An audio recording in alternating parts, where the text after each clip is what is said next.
அனைவருக்கும் இனிய வணக்கம்.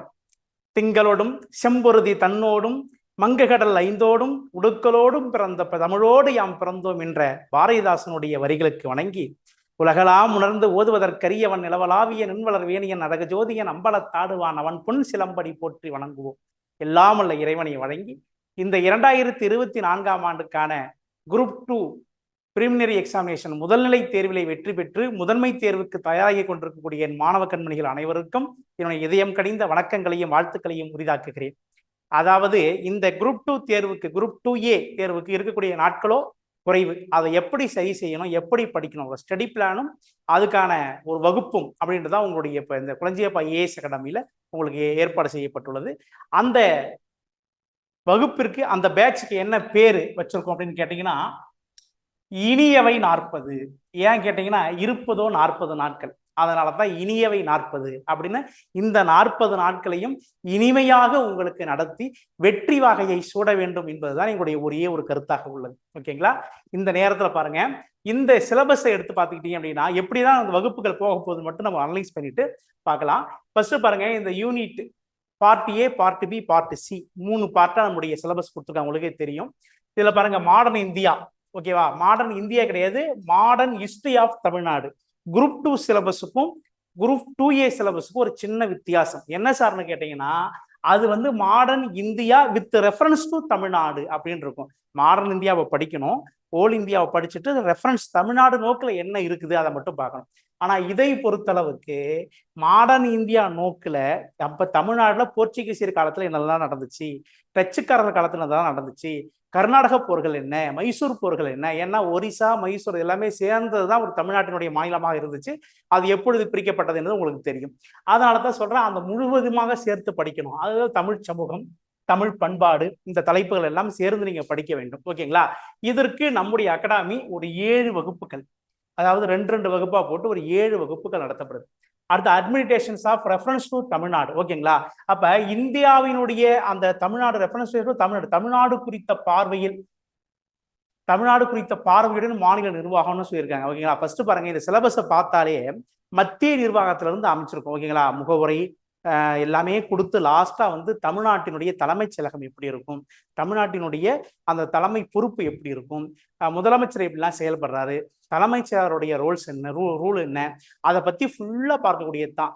தலைமைச் செயலகத்திலிருந்து சாதாரண விஓல இருந்து சாதாரண அடிமட்ட ஊழியர் வரைக்கும் இருக்கிற நிர்வாகத்தை எப்படி பகிர்ந்தளிக்குதுன்றது பார்த்தா மட்டும் போதும். இதுக்கு ஒரு ரெஃபரன்ஸான புக் இருக்கு, புத்தகத்தில் இல்லாத தலைப்புகள் நிறைய இருக்கு. இது நம்ம தனியாக நோட்ஸ் நம்ம டிபார்ட்மெண்ட்ல நம்முடைய அகாடமியில இருக்கு, அதை வச்சு ஃபாலோ பண்ணாலே நமக்கு இது ஒரு 7 வகுப்புகள் கொடுத்துருக்கோம். ஓகேங்களா? அடுத்து சயின்ஸ் அண்ட் டெக்னாலஜி டெவலப்மெண்ட் இது கொடுத்துருக்காங்க பாருங்க. அதாவது வளர்ச்சியில் அறிவியல் மற்றும் தொழில்நுட்பம் அப்படின்னு ஒரு 15 கொஸ்டின்ஸ் கேட்க போறான். அதுக்கு நம்ம வந்து 15 கொஸ்டின்ஸா இருந்தாலும் தலைப்புகள் அதிகம் இருந்தாலும் 8 வகுப்புகள் அது தரப்பட்டுள்ளது. ஓகேங்களா? அடுத்து பாருங்க, தமிழ்நாட்டின் பொருளாதாரம் மற்றும் சமூக பிரச்சனை.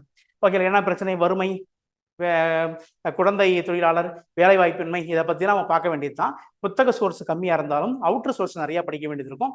அதுக்கு ஒரு 8 வகுப்புகள். அதுக்கு பாருங்க, ஜாகிரபி ஆஃப் தமிழ்நாடு. ஓகேங்களா? இந்த தமிழ்நாட்டினுடைய புவி, தமிழ்நாட்டுல என்னென்னலாம் இருக்குது, தமிழ்நாட்டு புவியில மலைகள் என்ன, ஆறுகள் என்ன, இந்த தலைப்புகள் எல்லாமே தேர்த்து பார்த்தோம் அப்படின்னா இந்த தலைப்புகள் ஓவர். இந்த தலைப்புகள் பேரிடுறது தான் நம்ம அதிகமா கொஸ்டின்ஸ் கேட்கறாங்க. அதனால அதுக்கு ஒரு 7 வகுப்பு கொடுத்துருக்கோம். ஓகேங்களா? மொத்தம் பாருங்க, ஃபர்ஸ்ட் பார்ட் முடியும். செகண்ட் பார்ட் பாருங்க, இது உங்க தலைப்பிலேயே இந்த குரூப் 2 வரலாறு, டிஎன்பிசி வரலாறு ஒரு புதிய தலைப்பு என்னன்னா ரீசனிங் அப்படின்னு தலைப்பு கொடுத்துருக்காங்க. இந்த ரீசனிங் தலைப்புல மொத்தம் 27 தலைப்புகள் நமக்கு பாடப்பகுதியாகுது. ஓகேங்களா? ஒரு 12 வகுப்பு கொடுத்துருக்கோம். நீங்க இந்த 12, ஏன்னா இதெல்லாம் நீங்க ஏதாவது பிரிமினரி ஒரு லைன் ஏதாவது பார்த்துருப்பீங்க, பார்க்காத ஒரு தலைப்பு என்று சொன்னால் இந்த தலைப்பாக தான் இருக்கும். இந்த தலைப்பு கொஞ்சம் முக்கியத்துவம் கொடுக்கணுன்றதுக்காக ஒரு 12 வகுப்புகள் கொடுக்கப்பட்டுள்ளது. ஓகேங்களா?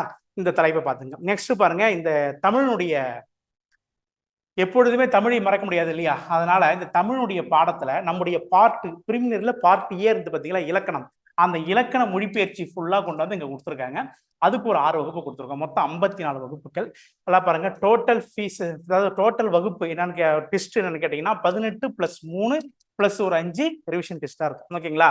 மொத்தம் 25 டெஸ்ட் கிட்ட நம்ம கிட்ட இருக்கு. இந்த வகுப்புக்கும் இந்த டெஸ்ட் பேட்சுக்கும் உங்களுடைய தொகை என்ன அப்படின்னு கேட்டீங்கன்னா ஒரு 6000. இருக்கு. ஓகேங்களா? இந்த வகுப்புகளை மட்டும் பயன்படுத்தி டெஸ்ட் மட்டும் எழுதினா மட்டும் போதும். சார் வகுப்புலாம் எப்படி சார் போகுது, என்ன பண்ணலாம் அப்படின்றத பத்தி நம்ம பார்க்க போறோம். ஃபர்ஸ்ட் பாருங்க, இந்த டேவை 2ஆ பிரிச்சுக்கிறோம். ஓகேங்களா? டேவை 2ஆ பிரிச்சு ஃபர்ஸ்ட்ல பாருங்க ஒரு மாடர்ன் இந்தியா போடுறோம். அதே மாடர்ன் இந்தியா அடுத்த தலைப்பு போடுறோம். ஓகேங்களா? மாடர்ன் இந்தியாவை 2ஆ பிரிச்சு ஒரு நாள் பார்க்குறோம். ஃபர்ஸ்ட் ஐரோப்பிய வருகையை பத்தி பார்க்குறோம். ரெண்டாவது வந்து அந்த தொடக்க கால கிளர்ச்சிகள்ல தமிழ்நாட்டை பத்தி பார்க்குறோம். ஓகேங்களா? இது ஒரு செக்ஷன் முடியுது. மறுநாள் பாருங்க ஜாகிரபியில பாருங்க, ஜாகிரபி தமிழ்நாடு ஜாகிரபி அட்மினிஸ்ட்ரேஷன், அடுத்து தமிழ்நாடு ஜாகிரபியோட எலமெண்ட்னா என்ன, அதை பத்தி அந்த கனிம வகைகள்லாம் பார்க்குறோம். இது ரெண்டையுமே சேர்த்து ஒரு நாள்.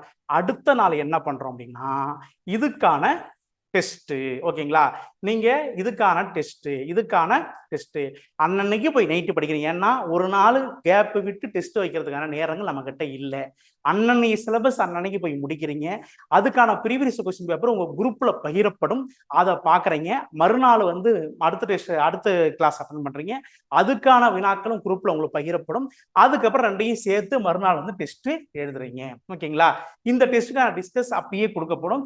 அந்த 2 நாளுடைய கொஸ்டின்ஸ் 2 நாளுடைய தகவல் திருப்பி ஒரு ரிவிஷன் மாரத்தான் மாதிரி வேகமா ஓட்ட போறோம். ஓகேங்களா? இது டெஸ்ட். இதை முடிச்சா ஒரு 10% சிலபஸ் நீங்க முடிச்சிட்டீங்கன்னா. ஓகேங்களா? அவ்வளவுதான். 2வது நாள் அதிக அடுத்த டெஸ்ட் பாருங்க, சயின்ஸ் அண்ட் டெக். அதே போல உங்களுக்கு 2 நாள் வகுப்புகள், அடுத்து ஒரு நாள் டெஸ்ட், 2 நாள் வகுப்பு, அடுத்து ஒரு நாள் டெஸ்ட். இப்படியாக உங்களுக்கு மொத்தம் எத்தனை நாள் வச்சிருக்கோம் நீங்க நல்லா ஃபாலோ பண்ணி பாருங்க. இந்த 42 நாளுக்கான தொடர்புகள் இது இருக்கும். ஓகேங்களா? இந்த மாதிரி நம்ம ஒவ்வொரு எக்ஸாமினேஷன் இந்த பிடிஎஃப் எடுத்து நீங்க பாருங்க. இந்த மாதிரி ஒவ்வொரு தலைப்புகளையும் பிரிச்சு செப்பர் பண்ணி எப்படிலாம் படிக்க முடியும் அப்படின்னு உங்களுக்கு ஃபாலோ பண்ணி கொடுத்துருக்கோம். ஓகேங்களா? மொத்தமா உங்களுக்கு ஃபாலோ பண்ணி கொடுத்துருக்கோம். இது எல்லாமே நீங்க வரக்கூடிய தலைப்புகளை சரியாக பயன்படுத்தி படித்தீர்களானால் வெற்றி என்பது நிச்சயம். ஏன் தெரியும் அப்படின்னா ஒரே ஒரு நாள் கூட வீணாக்க கூடாது என்னை பொறுத்தளவுக்கு. அதாங்க ஃபாலோ பண்ணியிருக்கிறோம். ஓகேங்களா? ரைட்டு. இதோட என்ன சார் கேட்டீங்க அப்படின்னா இந்த ரீசனிங் முடிச்சிட்டோமா, 11 டெஸ்ட் இதோட சிலபஸ் ஓரியன்டா வளர்த்தக்கூடிய பாடங்கள்லாம் முடிஞ்சிடுச்சு. அடுத்து நம்ம ஐடியா என்ன பண்றோம் அப்படின்னா அதுக்கப்புறம் மாரத்தான் செக்ஷன் ஒரு செக்ஷன் வந்து நம்ம கண்டக்ட் பண்றோம். அதனால சார் மாரத்தான் செக்ஷனு, அதாவது இந்த ஹிஸ்ட்ரி இருக்குது பார்த்தீங்களா, இந்த ஹிஸ்ட்ரி மாடர்ன் இந்தியாவுடைய அந்த ஹிஸ்ட்ரி, தமிழ்நாட்டு ஹிஸ்ட்ரி, அந்த ஹிஸ்ட்ரியை A to Z நம்ம என்னென்னலாம் பார்த்தோமோ இத்தனை 5-6 வகுப்புகளை 7 வகுப்புகளை அதை ஒரு வகுப்பு ஃபுல்லா கிளாரன்ஸா ஒரே ரைட்டா நீங்க சொல்ல நான் சொல்ல நீங்க சொல்ல நான் சொல்ல ஃபுல்லா ரிவிஷன் பண்ணிட்டு தெளிவாயிட்டு அதுக்கான ஒரு முழு தேர்வு 200 மார்க் ஒரு முழு தேர்வு வச்சுட்டு டிஸ்கஷன் கொடுத்தா வேலை முடிஞ்சிடுச்சு. History over. அதுக்கு மறுநாள் என்ன பண்ண போறோம் அப்படின்னா பாருங்க 35வது நாள் பாருங்க அட்மினிஸ்ட்ரேஷன் ஆஃப் ரெஃபரன்ஸ், அதாவது தமிழ்நாட்டினுடைய அந்த நிர்வாகத்தை பத்தி ஃபுல்லா ரிவிஷன் அடிக்கிறோம். காலைல 8 மணிக்கு வந்தீங்கன்னா ஒரு 2 மணி வரைக்கும் ரிவிஷன் சூப்பரா இருக்கும் ஃபுல்லா. மறாவது நாள் என்ன பண்ண போறோம் அப்படின்னா அதுக்கப்புறம் அடுத்த செக்ஷன்ல அப்படியே நீங்க படித்ததெல்லாம் வச்சு ஒரு டெஸ்ட் ஒன்று எழுத போறீங்க. அருமையா உங்களுக்கு அபேசமாகிடும். அடுத்து ஜாகிரபி அதுக்கு மறுநாள் அதுக்கான டெஸ்ட். அதுக்கப்புறம் பாருங்க இந்தியன் எக்கானமி அதுக்கு ஃபுல் ரிவிஷன், அதுக்கு மறுநாள் அதுக்கான அந்த ஆஃப் டே அதுக்கு டெஸ்ட். அதுக்கப்புறம் பாருங்க அதே மாதிரி science and technology full revision அதுக்கான டெஸ்ட், அதுக்கான விளக்கங்கள். ஓகேங்களா? அடுத்து பாருங்க இந்த பாருங்க சைக்காலஜிக்கான டெஸ்ட், ஃபுல் ரிவிஷன் சைக்காலஜிக்கான டெஸ்ட். ஓகேங்களா? அதனால பாருங்க முழு பாட திருப்புதல் அப்படின்னு சொல்லிட்டு இந்த ஃபுல் தமிழை கொடுத்துருக்கோம் பாருங்க. இது சும்மா அப்படி பார்த்துட்டு இதுக்கான தேர்வு வந்து எழுத போறீங்க. ஓகேங்களா? அதுக்கப்புறம் மாதிரி தேர்வு 1, மாதிரி தேர்வு 2, மாதிரி தேர்வு 3. ஓகேங்களா? இது முடிச்சது போக இன்னும் 3 தேர்வு ஃபுல் திருப்புதல் தேர்வுகளாக உங்களுக்கு வைக்கப்படும். இதுதான் சார் உங்களுடைய பிளானு. இந்த 42 நாளுக்கான பிளான். ஓகேங்களா? இந்த 43 நாளை முடிக்கும் பொழுது உங்களுக்கு தானேக ஒரு உத்வேகம் வந்துவிடும். இதான் சார் சிலபஸ். திருப்பி ரிவிஷன். இதுக்கிடையே 2-3 சிலபஸ் ரிவிஷன் உண்டு. இதெல்லாம் முடிச்சுட்டு மொத்தமா இதுக்கிடையில ஒரு 10 டெஸ்ட்டை நம்ம ரெடி பண்ணி கொடுத்து உங்களுக்கு ஃபுல் டெஸ்ட் கொடுத்துட்டோம் அப்படின்னா போதும். அவ்வளவுதான் சிலபஸ். இதுக்கிடையில உங்களுக்கான அந்த தமிழ் எலிஜிபிலிட்டி தேர்வு எப்படி எழுதுறது 2 நாள் பார்த்தா அது போதும். எழுதின ஈஸியாக எழுதிடலாம், நீங்க ஒன்றும் கிடையாது. ஓகேங்களா? காலம் அறிந்து செயல் செய்வதனுடைய நோக்கம் எப்பொழுதும் வெற்றியை தரும். எக்காரணத்தை கொண்டும் காலத்தை வீணடிப்பது வந்து கடினமான செயல். நீங்க எல்லாம் பார்ப்பீங்க 40 நாள் தான் இருக்கு, எப்படி சார் முடிக்கிறது, மெயில் போடலாம் டிஎன்பிசிக்கு என்ன முயற்சி செய்யுமா அப்படின்னு பார்த்தா அதெல்லாம் ஒன்றும் வாய்ப்பே இல்லை. எல்லோரும் படிக்க ஆரம்பிச்சுட்டாங்க. நீங்களும் படிக்க ஆரம்பிச்சா ரொம்ப நல்லா இருக்கும். ஓகேங்களா? இதற்கான வகுப்புகள் நம்ம 18ஆம் தேதி நம்ம ஆரம்பிச்சால் மட்டும்தான் இதுக்கான வகுப்புகள் நம்ம சரியாக கொண்டு வந்து 42 நாள்ல முடிக்க முடியும். வரக்கூடிய 18ஆம் தேதி வரக்கூடிய புதன்கிழமை இதற்கான வகுப்புகள் ஆரம்பிக்கப்படுகிறது. இதுல இருந்து கணக்கு பண்ணாதான் நம்ம 42 நாள்ல நம்ம அந்த பிப்ரவரி 1ஆம் தேதிக்குள்ள சிலபஸ் நம்ம முடிச்சு முடிக்க முடியும். அதன் பிறகு வரக்கூடிய 5 நாட்கள் நீங்க ஒரு ரிவிஷனாக வச்சுக்கிட்டு சந்தேகம் இருந்தால் உடனே தீர்த்து வைக்கப்படும். சார், ரெண்டாவது இந்த பேட்சோடைய ஸ்பெஷாலிட்டி என்ன சார்? இந்த இனியவை 40 அப்படின்னு சொல்லியிருக்கீங்களே சார், அது என்ன சார் 40 அப்படின்னு கேட்டீங்க அப்படின்னா, நம்முடைய அகாடமியில நல்லா பாருங்க, இந்த இந்த 5 இந்த கரெக்டா இந்த 40 நாளை பயன்படுத்தக்கூடிய மாணவர்கள் வரவேங்க அப்படின்னா, ஒரு 40 ஸ்டூடெண்ட்டை மட்டும் நாம் இந்த அகாடமியிலேயே நமக்கு வந்து இந்த ஹாஸ்டல் ஃபெசிலிட்டியோட 40 பேர் தங்கலாம். அந்த அளவுக்கு இருக்கக்கூடிய ஏரியாவில் உங்களுக்கு இந்த இடத்துல வந்து தங்குறீங்க அப்படின்னா, தங்கி படிக்கக்கூடிய மாணவர்கள் ஒரு 40 பேர். ஏன் சார் அந்த 40 பேர் மட்டும் எடுத்துருக்கீங்க? எத்தனை பேர்லாம் வரலாம். நம்முடைய அகாடமியில் நம்ம அதனுடைய ஹாஸ்டல் ஃபெசிலிட்டியை பொறுத்து சொல்கிறோம். ஹாஸ்டலுக்காக இந்த 40 பேருக்கு நம்ம தரக்கூடிய ட்ரைனிங் ஃபுல்லாக முழுக்க அவங்களோட இருந்து நாம் தரக்கூடிய ட்ரைனிங் முதல் நாள் அல்லது 2வது நாள் கவுன்சிலிங் நம்ம மாணவர் போய் அமரணும். அது ஒரே ஒரு நோக்கத்தோட தான் ஏற்பாடு பண்ணியிருக்கு. ஏன்னா இந்த 40 நாள் எங்கேயும் போகாத, பொங்கல்லாம் ரொம்ப பொங்கிடாதீங்க, பொங்கல்லாம் ரொம்ப பொங்காதீங்க. பொங்கல் சீசன்லாம் அடுத்த பொங்கல் தலைப்பொங்கலாகவே கொண்டாடலாம். இந்த 40 நாள் சரியாக செயல் செய்தார். எல்லாம் பாருங்க, ஒரு கழுகு என்றால் வயதாகி விட்டது என்றால் அந்த கழுகு வெகு தூரம் பறக்க முடியாது. அது ஒரு குகையிலேயே சென்று தன் இறகையெல்லாம் சிலர்த்து தன் மூக்கினால் அந்த பாறையில் அடித்து உடைத்து கொண்டு ஒரு கிட்டத்தட்ட ஒரு 1.5 to 2.5 மாதங்கள் அது வந்து இறை எடுக்காமல் வெறும் தண்ணியை மட்டும் உண்ணுவாள்.